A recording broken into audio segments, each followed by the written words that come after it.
1895, à Madanapal, dans le sud de l'Inde, cet enfant d'une famille brahmanique très pauvre fut découvert à l'âge de 11 ans par Madame Annie Besant. Cette femme remarquable a la conviction que l'enfant doit devenir le futur instructeur du monde et qu'il saura trouver le message de vérité indispensable à notre temps. Voyage, études commencent pour Krishnamurti jusqu'au moment où il devra délivrer son message. Brusquement, en 1929, malgré l'affection et le respect qu'il porte à Madame Besant, Krishnamurti détruit toute l'organisation et déclare dans un discours remarquable que la vérité est un pays sans chemin. Depuis ce jour, il n'a cessé d'éclairer cette simple phrase, et ce soir, très exceptionnellement, il a accepté pour nous de parler en langue française, en votre nom, qu'il en soit ici remercié. Je voulais vous demander si l'enfance a une grande importance pour vous, au point de vue période de la vie. Chaque génération peut changer la manière de vivre. Oui. Mais il n'y a pas l'éducation juste. L'éducation moderne se donne les techniques, pas le développement de l'homme entier. Oui.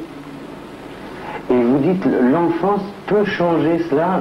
Chaque génération porte un espoir. Oui, sûrement. Autrement, le monde va continuer comme ça, dans cet état de confusion, de la guerre et tout ça.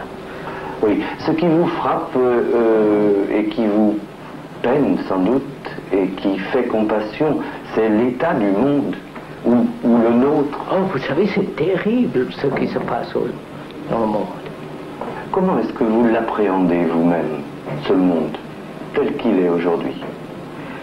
Tel qu'il est, ce que nous avons créé tout ça, nous. Nous sommes responsables. Responsables pour tout ça. Et nous sommes vraiment responsables. N'est-ce pas? Est-ce que je prends un peu mon veste? Vous voulez, oui, si vous voulez, oui, il fait très chaud, vous avez, oui. Je peux? Vous pouvez.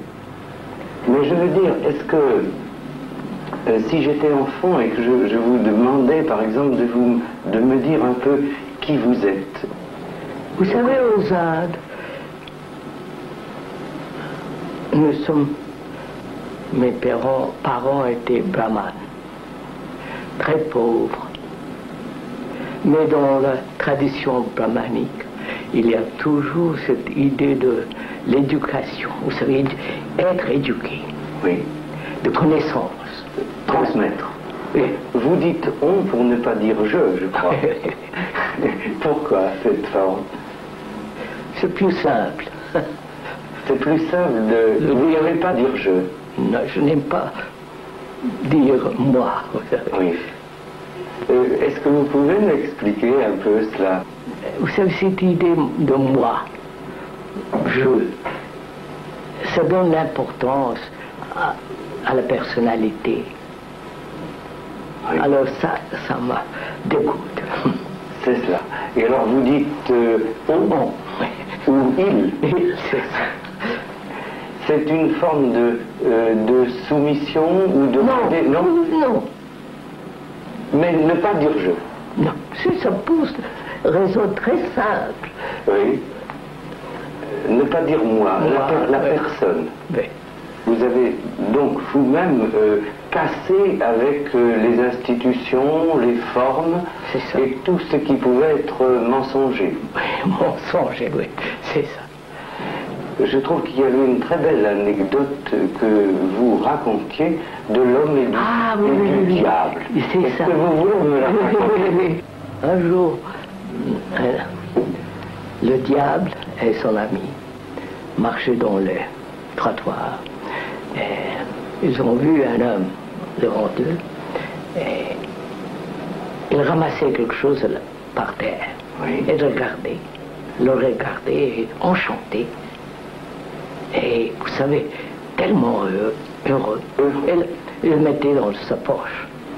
Et l'ami de diable demandait qu'est-ce qu'il a ramassé. Il a dit une portion de la vérité. Alors, l'ami dit, c'est très mal pour vous. Alors, si c'est la vérité, c'est très mauvais pour vous. Alors, le diable dit, non, pas du tout. Je veux l'aider de l'organiser. Ah, cet homme ne pourra pas s'empêcher d'organiser la vérité. Et je vais l'aider à l'organiser. Vous savez, toutes les religions sont basées sur ça. Organiser, de faire obéir, de conditionner les gens. Oui. Et vous trouvez que c'est le danger?